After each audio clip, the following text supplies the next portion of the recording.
So what I'm going to do is I'm going to record a software simulation in Captivate 2019 to show you how to do this. So the first thing I want to note is this does not work well with a 4K monitor. My monitor is 4K, so I've actually had to lower the resolution to 1080.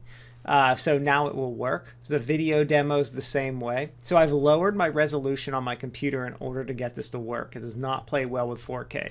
Really something that, you know, Captivate, Adobe needs to really take into consideration. But anyway, it's lowered. So just so you know, if you're getting an error that it's not working, please note that. All right, so I'm going to go to software simulation, and what this is going to do is it's going to record me going through a piece of software. It's really kind of cool and really neat if I want to create a tutorial for someone.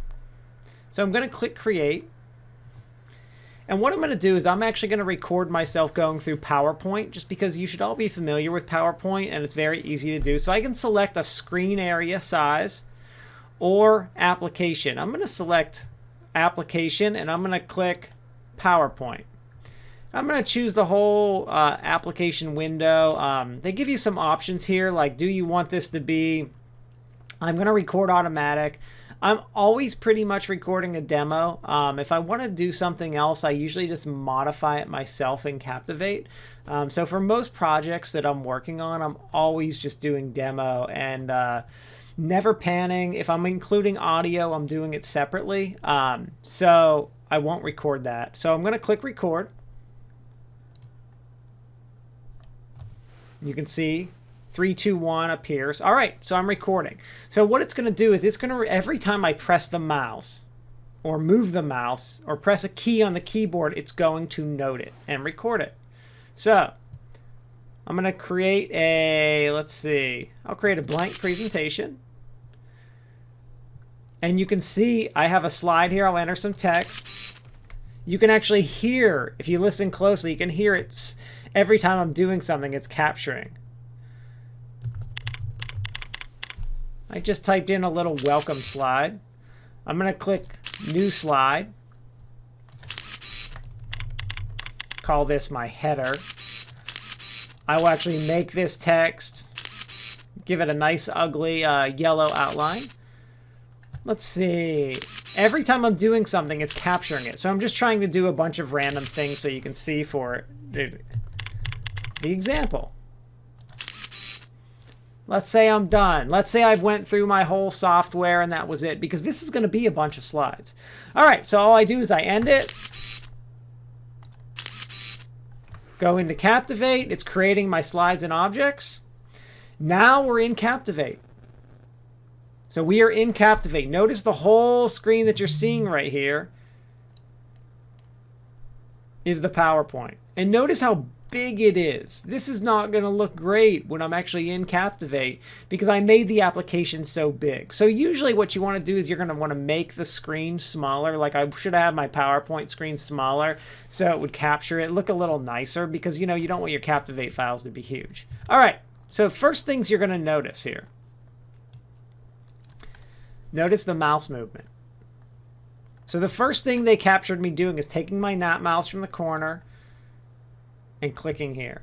For example, if I click play slide, you can see it moving the mouse. I go to slide 2. What's it doing?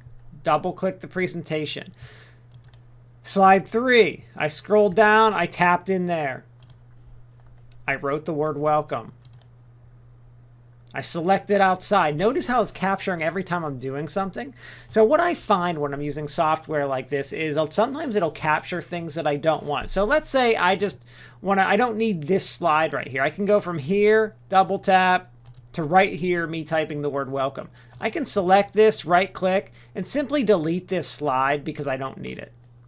Pretty much every time I record some kind of software tutorial or demo like this, I always have to go back through and do a lot of like editing like that, like with the screenshots that it took, because it does mess up a lot. It's not perfect, but it usually captures too much, which is good. So it allows me to go back and modify it. Now, you can see on each one of these slides, I can like select this and change what this says. I could add new stuff here if I wanted to. I could change the way this mouse is going. I could click anywhere and do anything to this stuff. Notice how I'm changing where the mouse is going. The other thing is I can go in here into like my interactions and add something like a button if I want to add a button. I can go into my objects and zoom in, highlight if I would like to. If there's no mouse, I can add a mouse. There's already a mouse on the screen. I can add a text box, a new caption if I'd like to. I can even insert a software simulation just into a presentation. So I can have a few introduction slides, then have some software simulation, and then some endings. I can add a quiz into this. I can add a knowledge check, a stop, in between any of these slides. You can see in just that little bit that I did, it had recorded 21 slides, because remember I deleted one. So you can see what it looks like. So let's go through and play it and see what it's actually going to look like.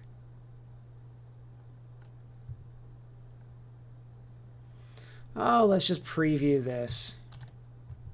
This is what it's going to look like in the browser.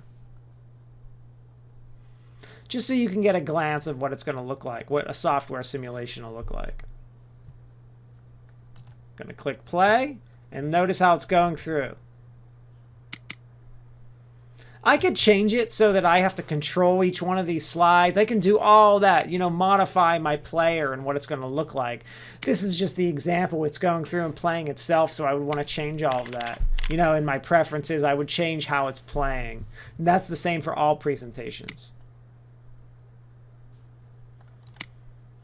But that's how you record a software simulation. And then all the editing settings are the same as editing everything else. It's just a matter of recording it. And that's everything. Thank you.